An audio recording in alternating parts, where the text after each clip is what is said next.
Welcome to LOA Today. Walt Thiessen and life coach Steve Rowell here.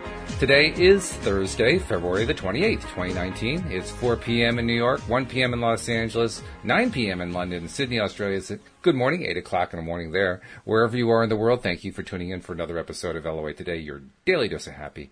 Even twice the daily, which is even better, so you get twice the daily dose.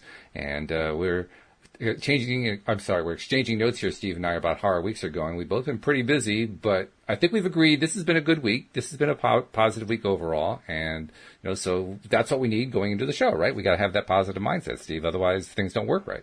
Yeah, exactly. Absolutely. Yeah. Positive mindset is key to all this, isn't it? It really is. It's what pushes us forward with our plans and goals and desires. Because if you're focusing on negative things, guess what? Exactly. You're creating. Yeah. Well, actually, that's where all the issues come from, right? Trying to figure out how to get into the positive when we're not in the positive. Trying to figure out how to get back into that good feeling place again, because those of us who know say, oh, wait a minute, that's where I got to be. I got to be over there. What am I doing wrong here? Oh, no. Yeah. It's, once you're aware of it, it does get like easier. We've said before, it can, when you first start with this stuff, it can be quite scary, can't it? Because, especially if you're used to thinking in a negative way and worrying and right. It's your sort of default programming. It can be quite a scary thing once you realise the power of your thought processes and what they can achieve in your life. Yeah. But once you start working and changing those, then that's when the real fun starts. I've mentioned before that I'm working on trying to create a local workshop to discuss the law of attraction and relationships with probably mostly single people who are looking to find their forever mate, their soulmate or their twin flame or whatever you want to call it. And it's been a like with any other project, it's been a challenge to keep on top of myself, so to speak, to get into that good place and stay there. I was struggling quite a bit during parts of the week, and I love the fact that I have so many life coaches that I do the show with, because that means I get a little free coaching at the end of each show, right? And one in particular, Cindy Chavez yesterday, she did the afternoon podcast with me, doing one of my favorite topics. We get to do Neville Goddard once a week together, and that's a lot of fun. But afterwards, she was telling me about a book that she had read, just read like that day, and recommended that I read it because I explained to her what I was dealing with, what specifically I was dealing with. She said, this will probably be good for you. And so I looked at it, and interesting title. The title of the book is Don't Do Your Best. And what it's actually trying to say is don't go for perfection. Just, put out whatever you got to put out right now and fix it later. Don't try to make it all perfect now, which is a great message, because getting it perfect is how we go. That's how we drive ourselves crazy. And I'm probably better at that than anybody, driving myself crazy, trying to go for perfection. And it actually did make a difference today. I made some good progress on the promotion video that I've been putting together.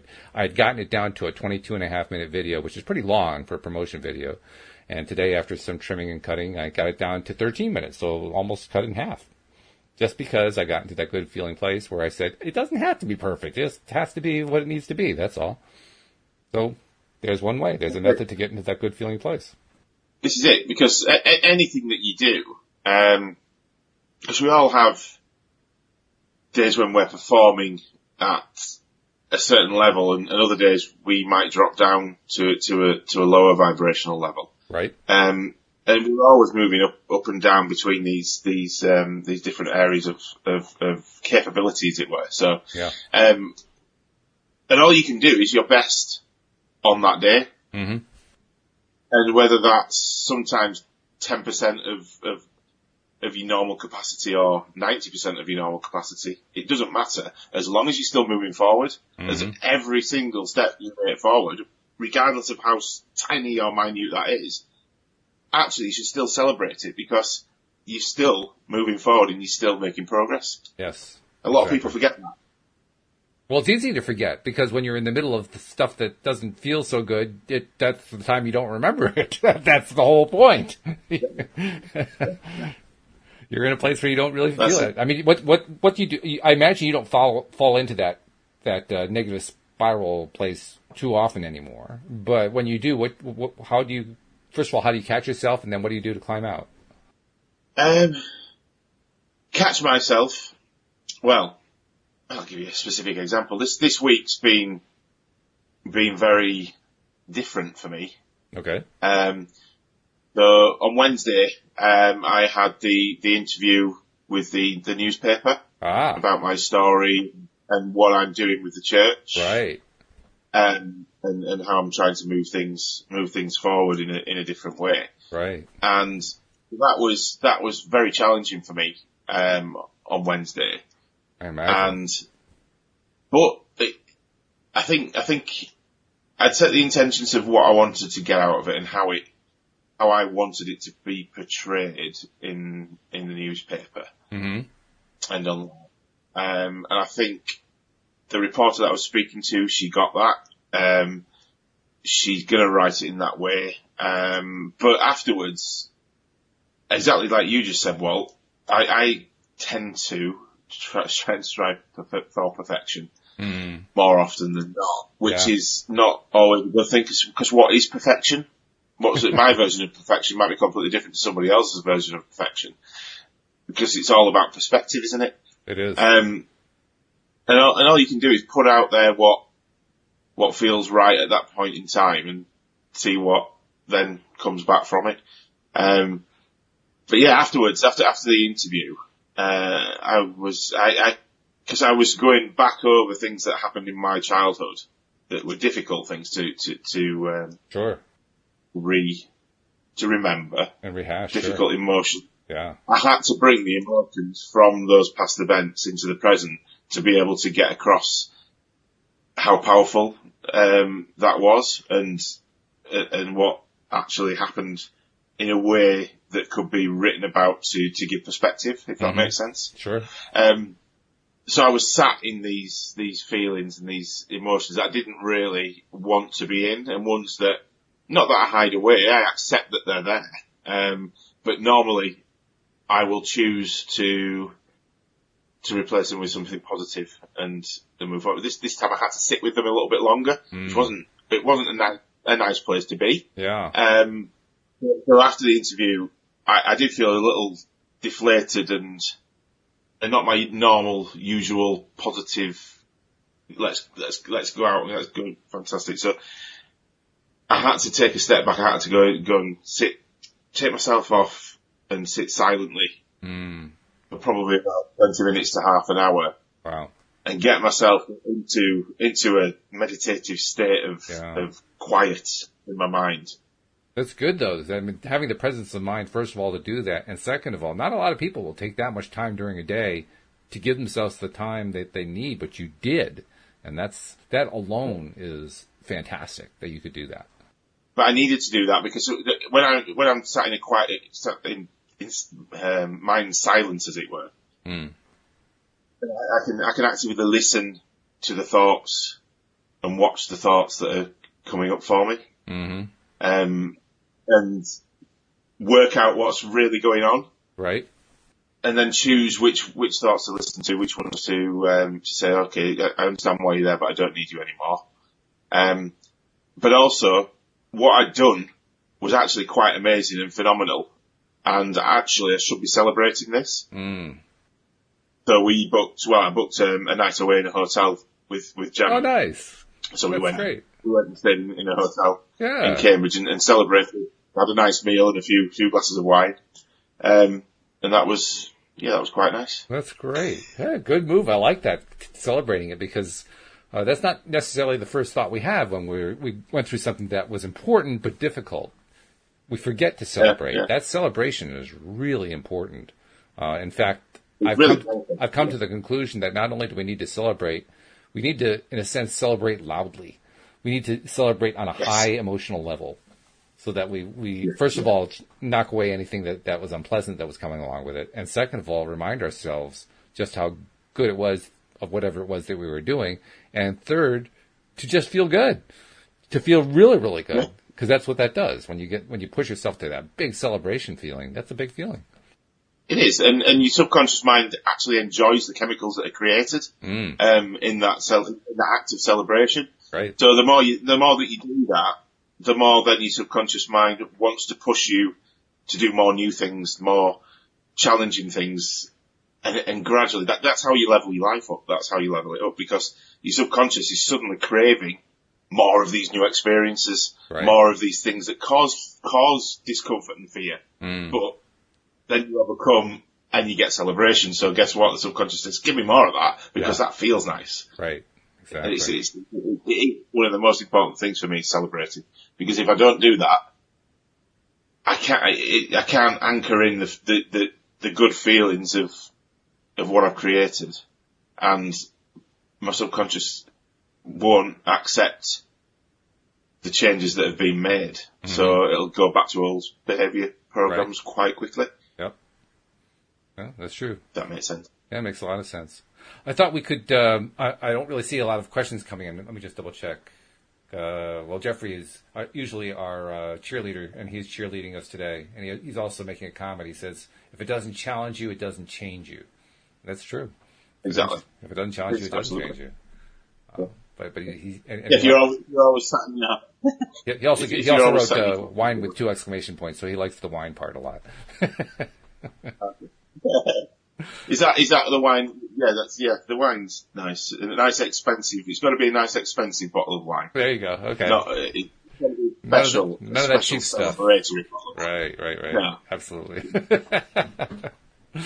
I thought we'd go through some of the posts that show up on the Facebook Law of Attraction group pages, because some of them sometimes have interesting questions to address, and topics, and not only the questions that are raised, but also some of the answers are interesting to talk about too. So I figured we could do that. First one that I found, and this is I'm literally looking on the Law of Attraction Changed My Life group right now. Someone posted a very quick question. He or she, I'm not sure which it was, said, I have bad news. I tried the 555 technique and it didn't work. That's all they said. I'm not sure what the 555 technique is, but it's a technique for getting yourself into a good mind space. We'll just leave it at that. So a technique comes along and it doesn't work. It doesn't work. What do you do when it doesn't work? Well, I suppose, is it not working? Is it just that you believe it hasn't worked? So are you looking for the right things? Are you using the technique in the right way? Are you asking the right questions? Are you asking for the correct, are you actually asking for your desired outcome, and are you actually focusing on it in the right way? Or are you still coming from a place of lack? Yes. It's all right using a technique, but you need to use the technique in the right way. And it's got to be then backed up by the mindset and the action that goes into that afterwards as well. Otherwise, it's like visualization. A lot of people will just expect to be able to visualize something like, I don't know, $1 million check or whatever. And then it just miraculously appear, which doesn't work if your belief system doesn't support it. Doesn't match up with that turning up for you. Yeah. It's just not going to happen. You've got to go through the process of getting yourself on the same vibrational frequency and level as the thing that you're trying to bring into your awareness. Right. Yeah, Joel Elston likes to talk about how most people, you ask them to visualize and imagine getting a $300 million yacht, and it's just too far out there. That's just too much. You can't possibly do that, especially if they're making $50,000 a year. But if they're making $50,000 a year, they can probably visualize $75,000. So you go for $75,000, and then once you get to $75,000, then you go maybe to $100,000, or you work your way up incrementally, because it's within reach. It's within believability, right? Which is what you do with. Well, you've spoken about that before, haven't you, Walt? With where you started looking at houses. Yeah. And rather than jump straight up to the massive, it was just outside the price bracket that you thought you could achieve.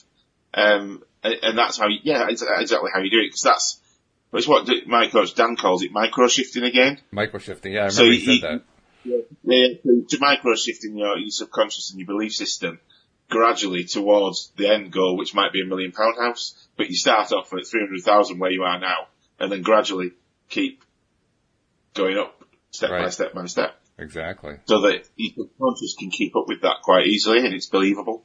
But yeah, it works. It definitely works. And there are a number of different ways that it doesn't have to be for just something financial. It can be true for relationships. It can be true for health. It can be true for anything. You can incrementalize almost anything, really. I mean, I remember doing it last year when I was trying to resolve my ligament issues in my knees. I don't remember if I've told you that one. I told everybody else that. Well, just if it is last winter, I'm not even sure how I did it, but I injured the ligaments on both my knees. And by May, I was practically incapacitated. I could hardly walk. And up until then, I'd kind of forgotten that I could apply law of attraction principles to change my mindset and heal myself. But I finally remembered to do that. And then I said, oh, God, now how am I going to do this? Because I'm dealing with this chronic pain every single day in, day out, you know. I did find that I had least pain when I was laying down. So, when I was lying down. So I would lay down and I would try to do my work lying down. And at first I couldn't do it. I mean, because the pain was just so constant. It was just right there. But I kind of got a determination going. Like, I'm going to do it for like a half second. If I can just get control of my mind, get control of my focus for a half second, that's a victory. And I managed to do it. And the way I actually managed to do it was when I'm lying down, or when I was lying down, my right knee would stop hurting. My left knee was still hurting, but my right knee would stop. So I had one good knee at that point, so to speak. You know, so I would say to myself, okay, my left knee, but the way my right knee feels right now, that's the way my left knee feels. That's what I'm going to focus on right now. Can I maintain focus long enough so that I don't feel that pain in the left knee for half a second? And it took a bit, but I did. I finally did it. And I said, okay, I did it for half a second. I wonder if I can do it for a second. It surprised me, too. I actually managed to do it for that full half second. The pain was gone, 100% gone. You know, so I went for a second, and it took some more time, and I finally got there, and I actually blanked it out for a second. I think that particular session, I got it up to like 2 or 3 seconds that I could blank it out. And it was a lot of work. It was a lot of work getting that far. I mean, I practically had to take a nap after that. I was so tired. But I started the pattern, and I overcame that knee pain to the point where I was 98% mobile within a week after being laid up for like 3 or 4 months. You started off small, you microdose it, and then it gets longer and longer and longer and longer. And once you've got to, exactly. I think there's usually a turning point in your belief system where it's not. Yeah, you've got half a second, then you've got a second, then you've got maybe 5 seconds, and then 10 seconds, and then you start getting really big leaps then, because your mind's now seeing that, hang on a minute, I now believe that I can do this, and I can do this all of the time and for longer periods of time. If I can do it for this short period, I can do it for longer. Why can't I now? And then your mindset's changed, doesn't it? Your belief system's changed automatically because it's experiencing it through that practice. And what's really cool is the subconscious mind starts to believe it, so that I don't have to effort it as much. I don't have to fight so much to get there. So, even within about 2 days, I think it was, if I tried to put my mind onto no pain, I feel good in my leg, I could do it quickly, and I could hold it for a long period of time with a lot less effort. And that was the part that surprised me, the lot less effort part. But it was great, you know, because now I felt like this was going to actually heal at that point.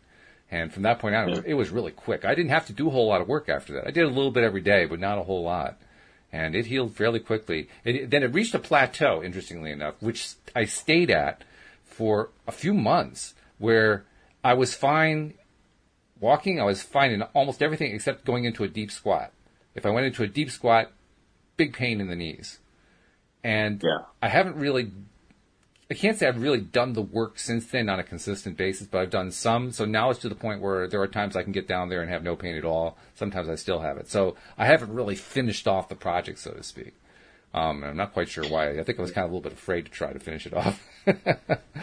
I'm not sure why that was either. But the point is, I know I can still do it when I'm ready to. And I also noticed, too, that I don't experience the pain when I'm in a good frame of mind, without having to even think about it. You know, I just, you know, or especially if I've been doing things and my body's warm, so obviously my knees are warmed up and so forth. That helps a lot too.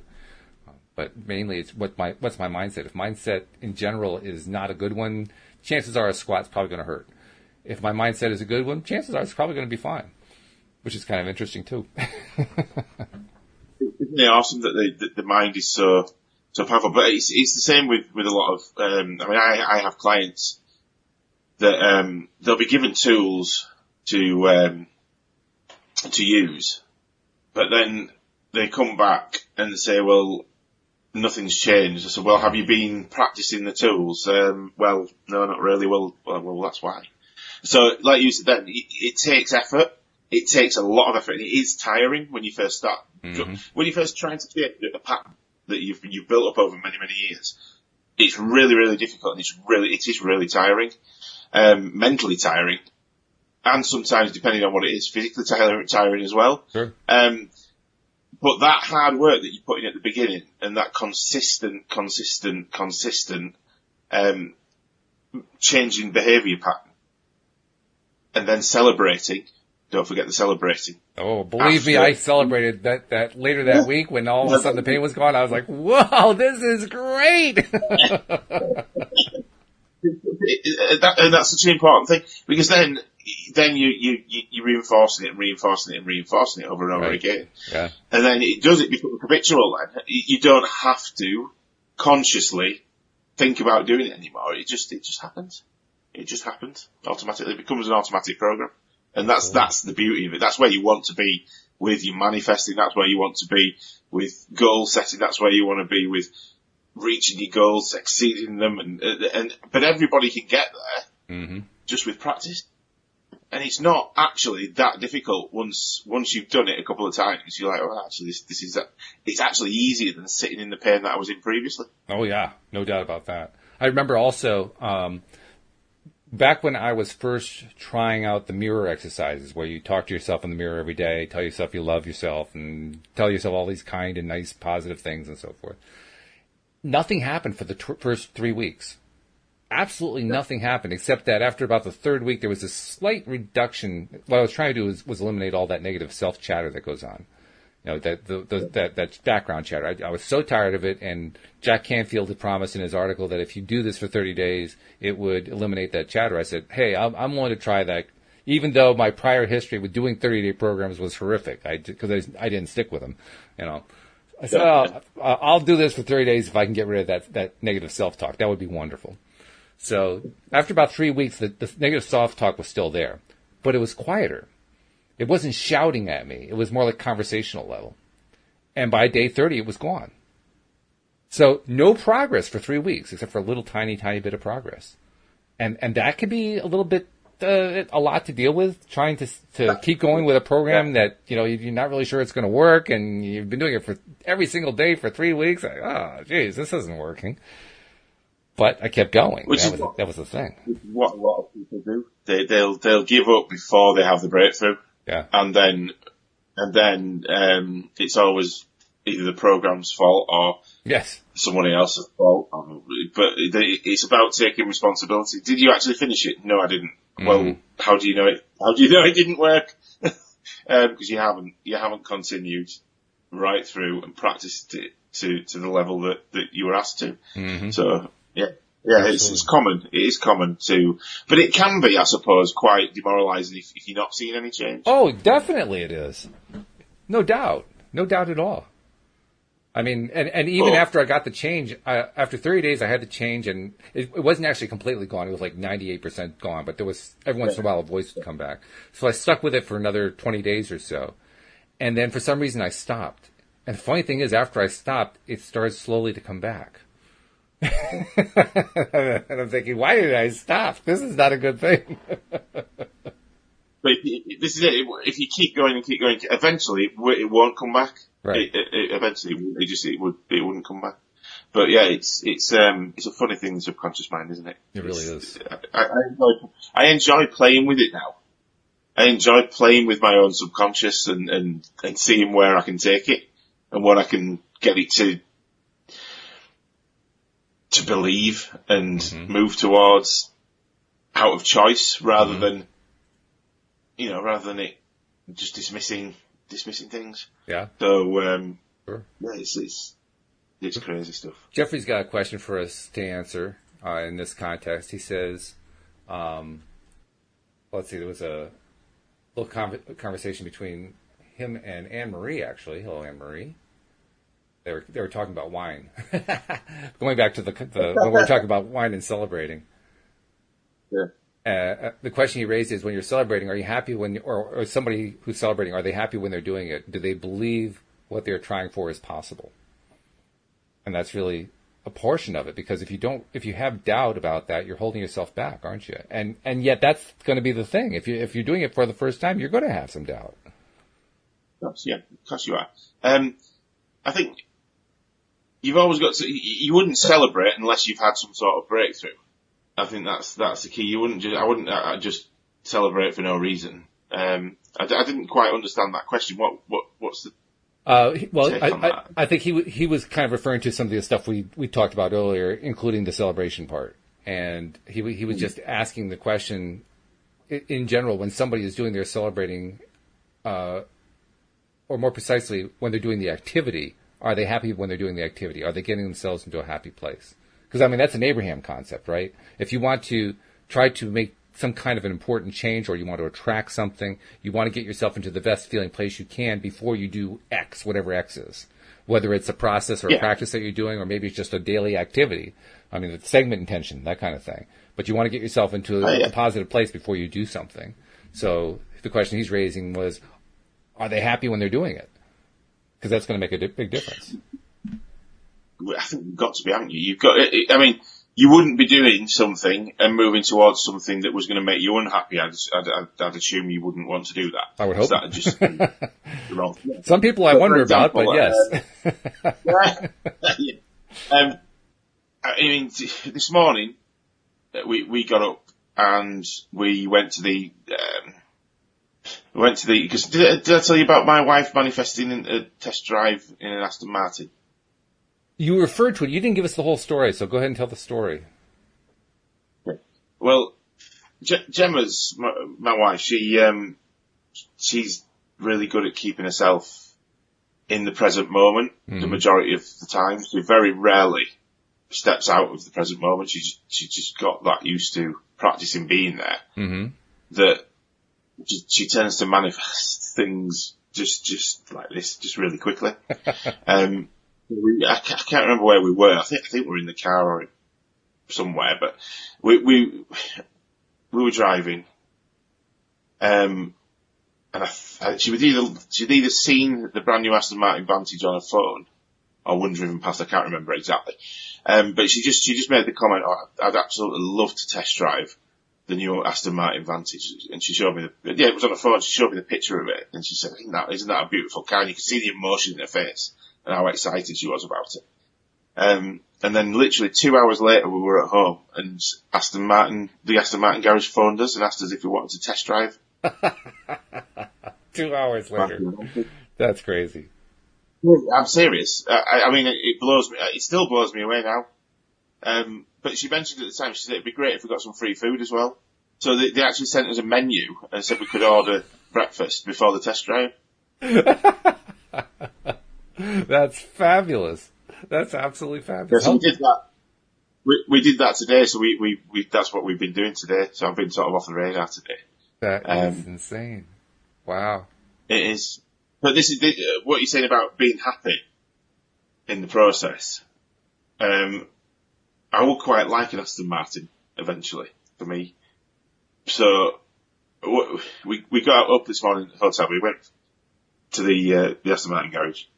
But before we walked in, I'll get myself into the present moment. This is about getting yourself in the right, which is this question, getting yourself in the right frame of mind, in the right place before you go into a situation that you want to influence in a certain way. You want an outcome to come out of it. So I wanted to experience that car in the best possible way, in the most enjoyable way, so that I can get myself to the vibrational level of having and owning it and driving it and all these things, so that then it's easier for me to manifest later on when I'm thinking about it, and to bring it into my reality as my car, and not a test drive. So we had the car from 9 a.m. until 2 p.m. today, and yeah. So what was I talking about? I lost my thread. Yeah. So we pulled up and we sat in the car. Gemma's in there now anyway, so she's fine. Just leave her to it. Just leave her to it. She's away. But I'll have to literally shut my eyes and get myself into the now, and then I'll visualize how I want the whole experience to go, and then go off and do the experience. And sure enough, fantastic, absolutely awesome time in that car. Mm-hmm. It was brilliant. That is brilliant. And so we've ordered the Aston Martin V8 Vantage Roadster. It's not out yet. You can't buy them yet. So we've ordered one from the Universe today. That's Fabulous. what I've done today. So wow. Done it whilst we were in the Aston Martin Coupe, because that's the only one you can get right now for that new model. So I've ordered my Roadster from the Universe. So we'll see. I think they come out in 2020 at some point. The guy said. So this is a story that's in progress. This is a story that isn't even done yet. That's what's so cool about it. No, it's just starting. Yeah. Yeah, that's very good. So it's brilliant. But this is what it's about. You can go out, go out there and have fun with it. Decide what you want to do. It doesn't matter how ridiculously out there it is. Just go and experience it, because then you can anchor in how it feels to have these things that eventually you'd like to have. It doesn't matter if it's 10 years down the line, 5 years down the line. If that's your belief system thinks it's going to take you 10 years to earn enough money to get one, then it will. Yes. But once you get used to this stuff, because we started off with small Ford Fiestas, mm-hmm. and then we've gradually ramped it up as our belief system has changed and micro shifted up the levels, mm-hmm. so that we believe 100% that we can manifest whatever we want now. That's a good thing. Anne Marie actually has a question about Gemma. She says, "What's Gemma's technique for staying present?" She uses the Sedona method the majority of the time, I think. I don't know, to be honest. I couldn't answer for her. I'm not sure. I'm not sure. Sometime. There are that many different ways of doing that. I'll ask her and give you the answer on the next podcast, because she's not with me right now, so I can't ask the question. That's fine. Jeffrey also asked, what else is showing up for us? I have a story about that. I can't tell you the whole story, because part of it is something that I really can't discuss on the air. But Louise and I went to visit a professional person, not a doctor, but a professional person in a professional capacity today. And we're having a conversation with this person. We're trying to decide whether to hire him to do a service for us. Yeah. And as we're talking to him, he mentions how he has this home in Vermont and how he and his family are thinking about actually eventually retiring to Vermont. Louise had spent time when she was in her 20s in Vermont. She had lived in two areas. One is a ski area called Mount Snow. The other one is a city on Lake Champlain called Burlington, Vermont. Really nice city. Very small city, very, very nice, comfortable, small town feel to it. And she loved both of those places.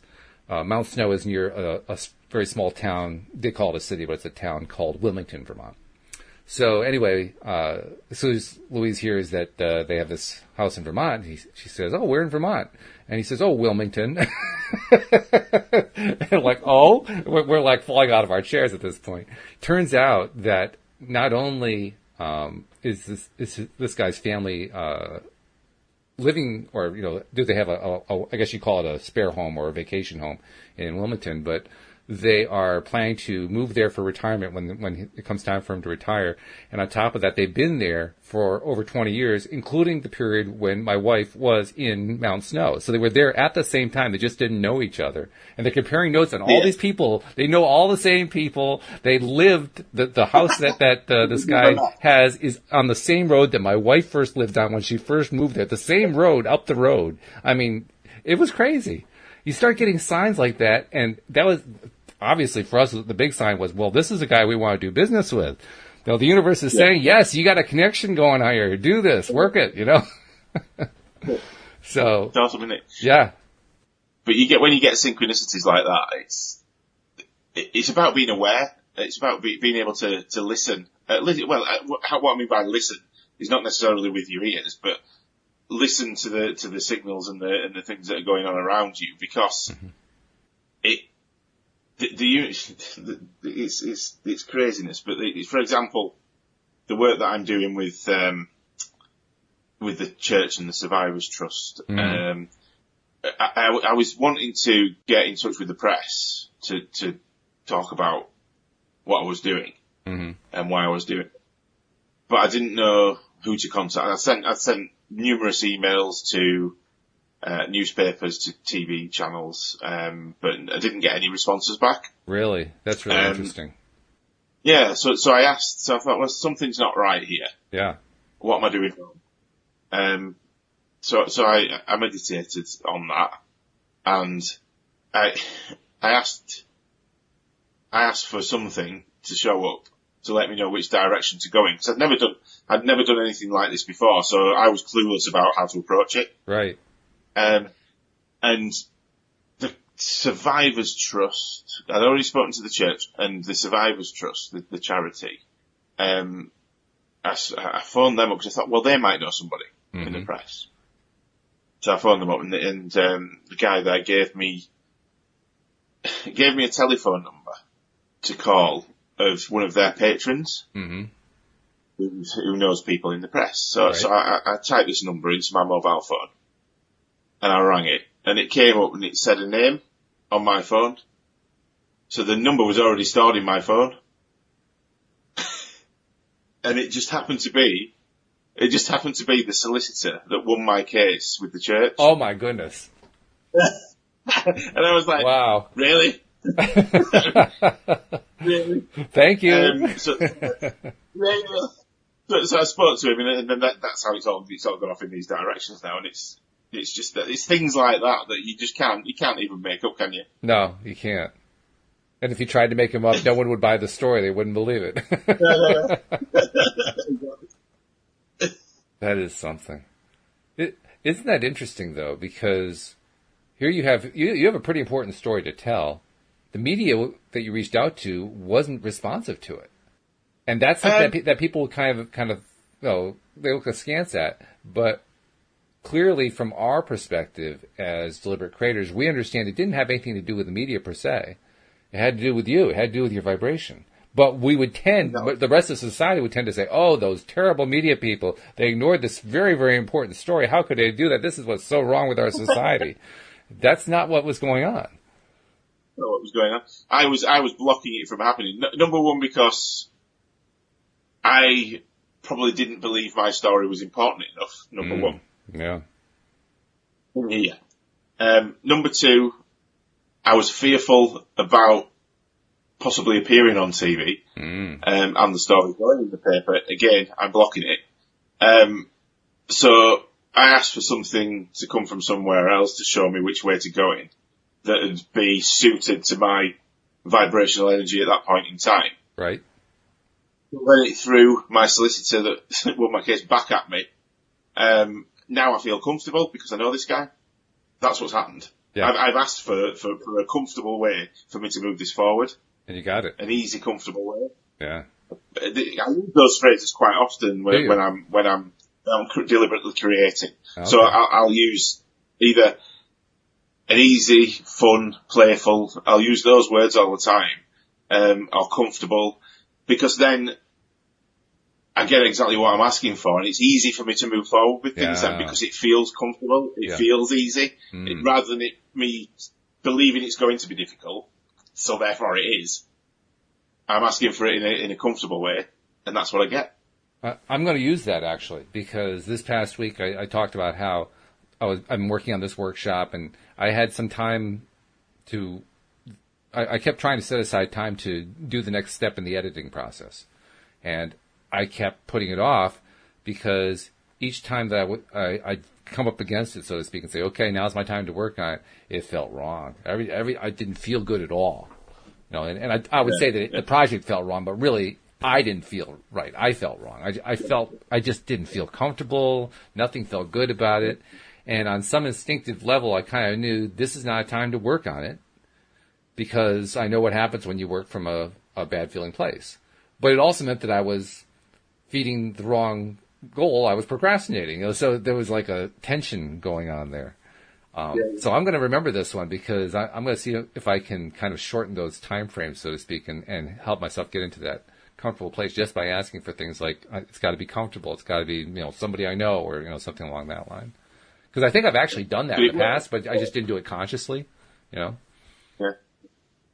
it does work very well because I use it the majority of the time with most, even when I'm now manifesting money into my life. I used to struggle with money a lot, but now I'll say a phrase similar to, I'm so grateful and happy now that money comes to me in an easy and playful way in increasing quantities from multiple sources or something along those lines. Right. I'll make different ones up as I go that suit the situation that I want to create, but it's the easy, playful, fun bit because you're creating things that you're going to enjoy. Therefore, you're going to stay in that happy place a lot longer. And does that make sense? Yes, it does. Yeah, I think so.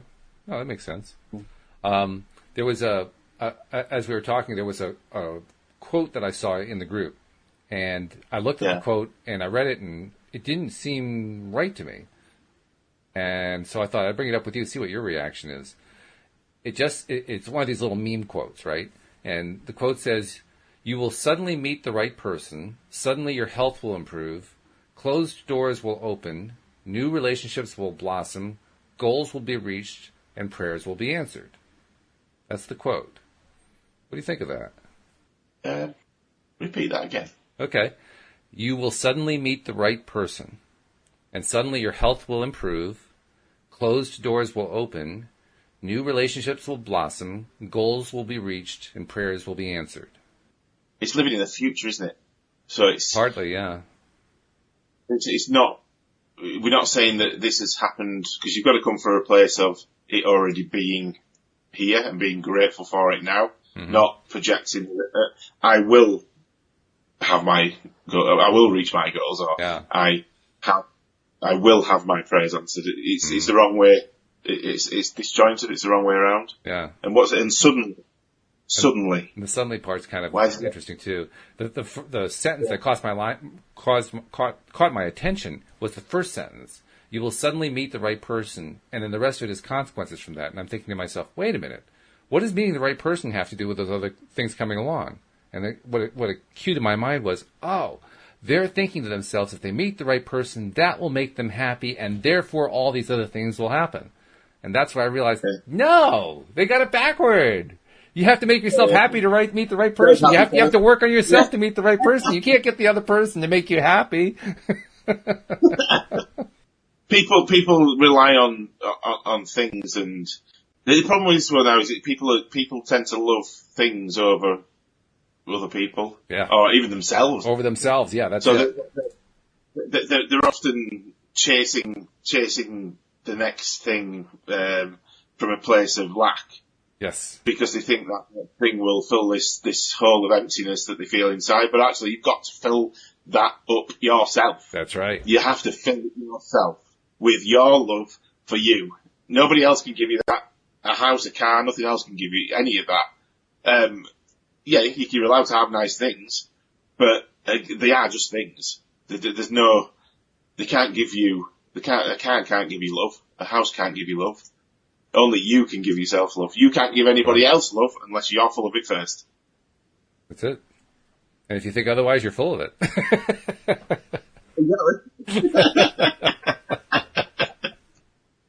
But it's so true. I mean, and I understand why someone would post that, because it does appeal. Like, all I have to do is find that one right person and I'll be happy and all my problems will be solved. That's very common thought process. That's very typical, And when you're first learning how to be a deliberate creator, I can see how that is very attractive. It's a very attractive idea to adopt because you have to get into a happy place. All I have to do is have something make me happy. That's all. Just find something that makes me happy.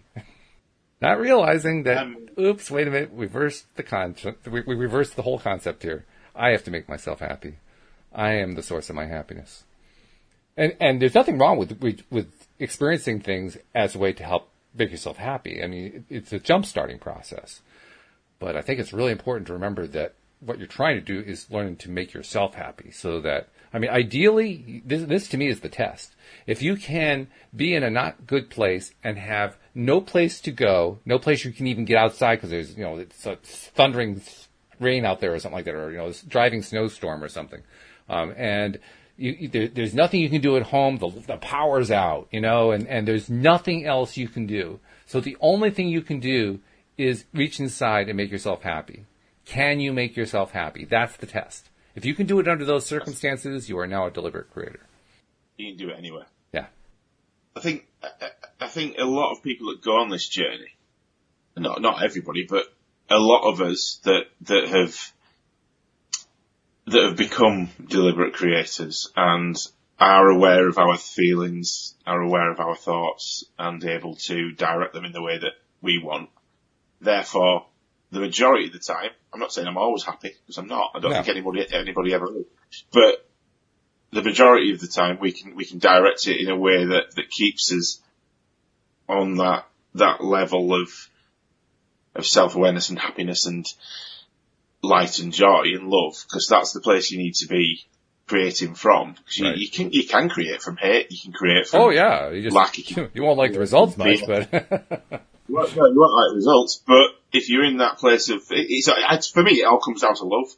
That's the main part of it. If you've got love in here that is all yours, you don't need anybody else to put it in there. You don't need anything else to put it in there. Then the majority of the time, you'll be leading your life and your creations from that place of love. So if you're doing that, what could go wrong? Mm-hmm. What can go wrong? There's nothing to fear anymore. And I think the majority of us that have got to that place have generally been through something, or been to a place like yourself of depression, and being really low, the lowest of the low. With you can't go any further down. And then you realise, hang on a minute, I've got nothing, I've got no one, it's just me, and actually it's not that bad. Because when you've got nothing else to lose, and you're in that dark place, I think that's when you wake up.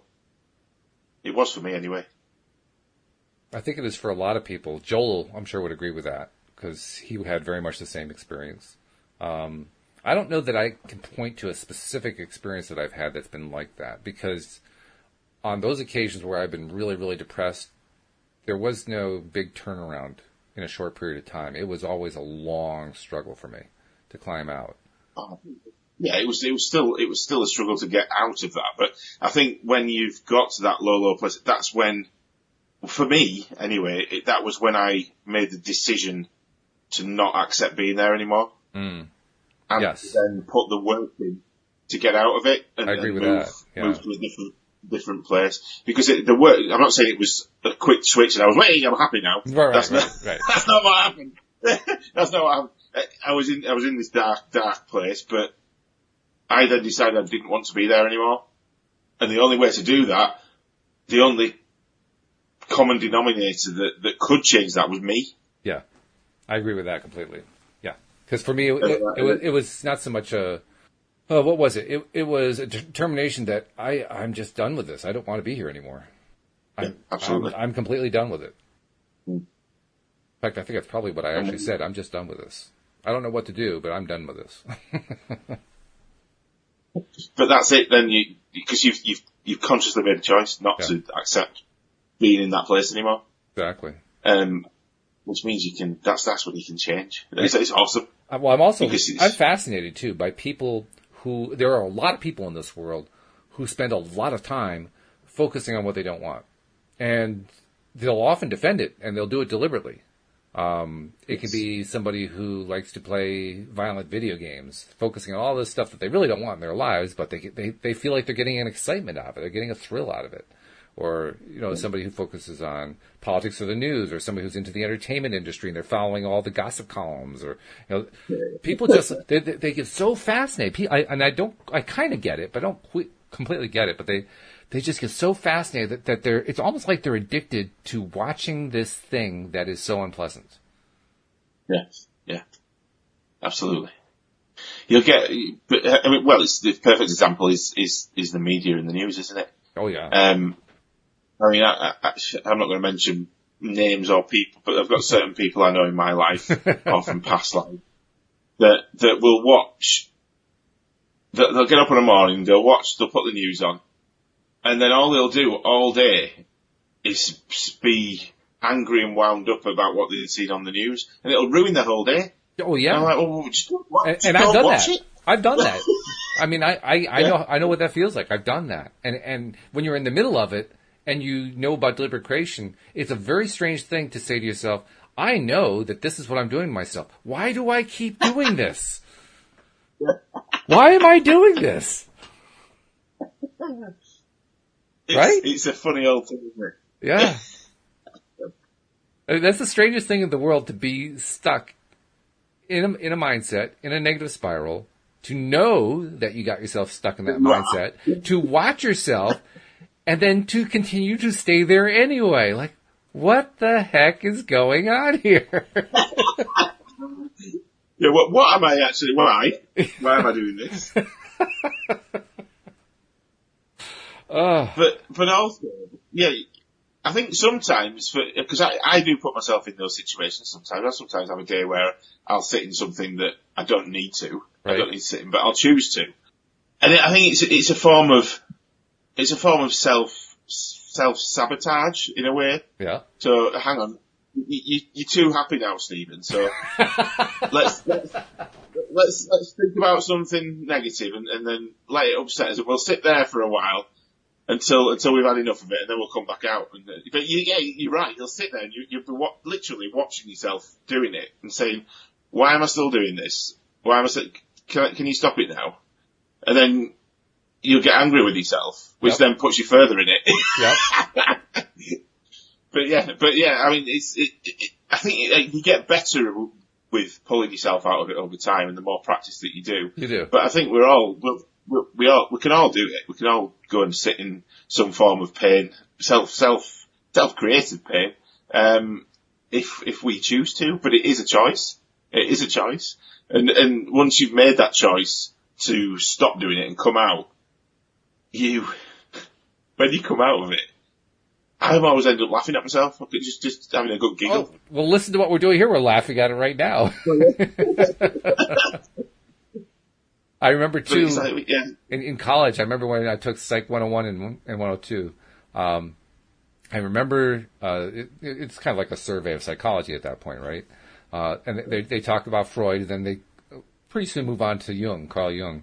And one of the classic Jungian phrases is the death wish, the idea that built within us is this tendency to want to die or to want to suffer or along that line. And I remember in school I thought to myself, that is the dumbest thing I have ever heard in my life. Who on earth would have a death wish inside? And now I think to myself, boy, oh boy, was I missing the boat. My death wish keeps popping up in various times. Like, why can't I get rid of this darn thing?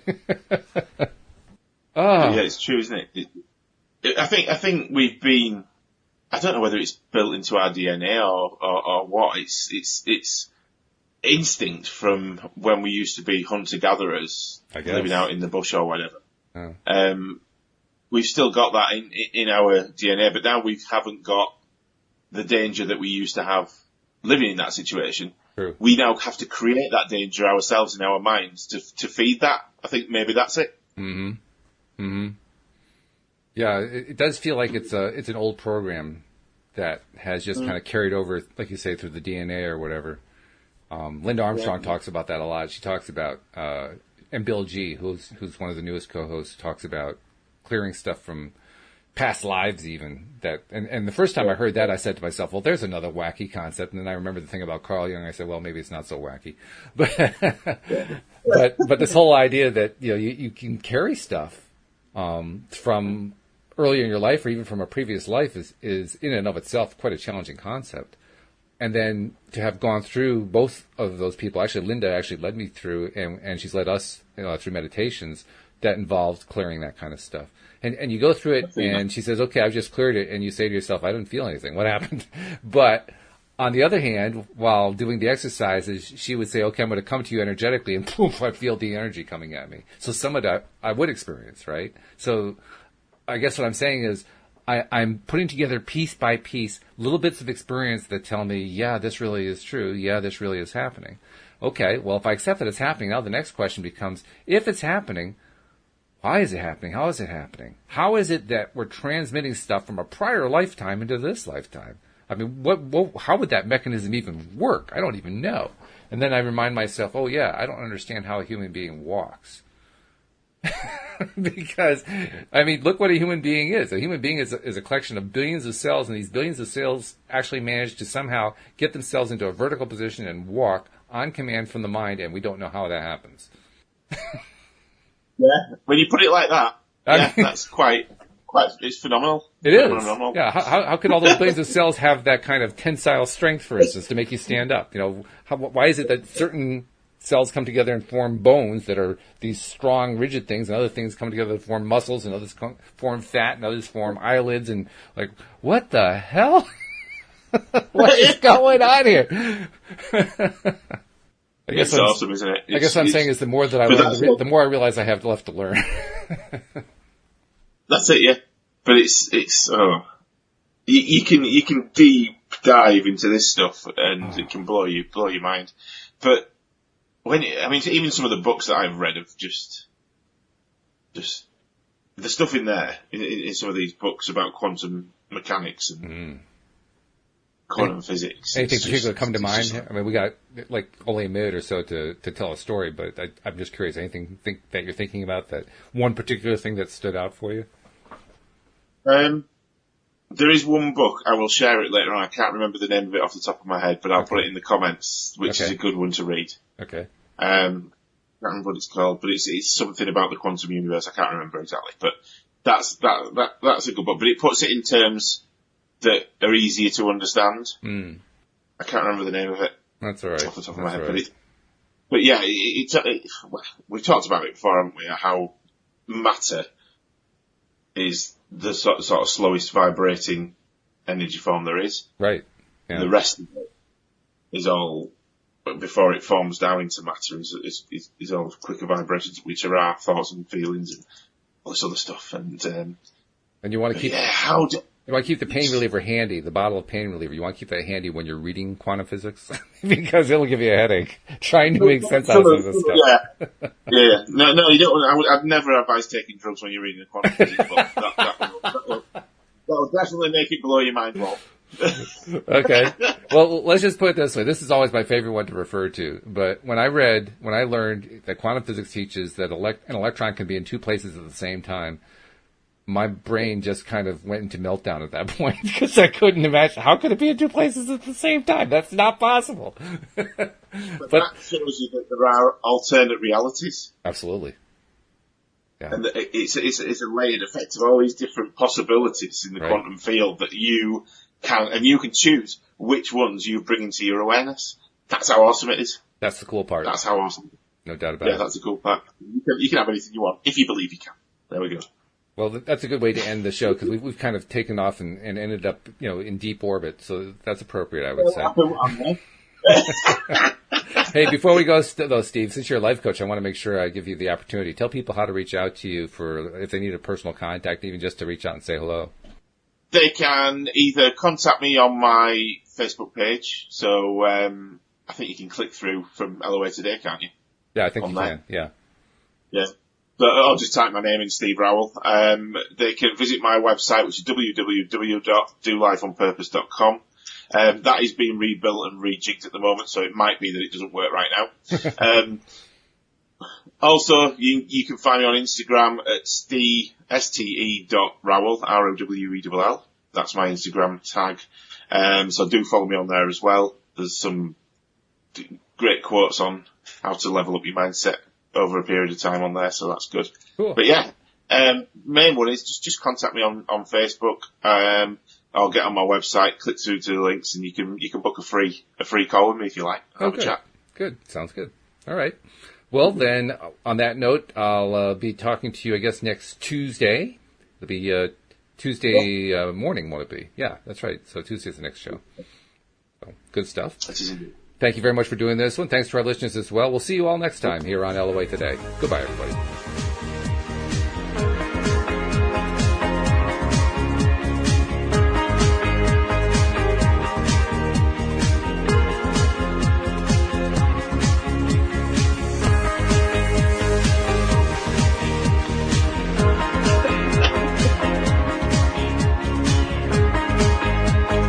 really good.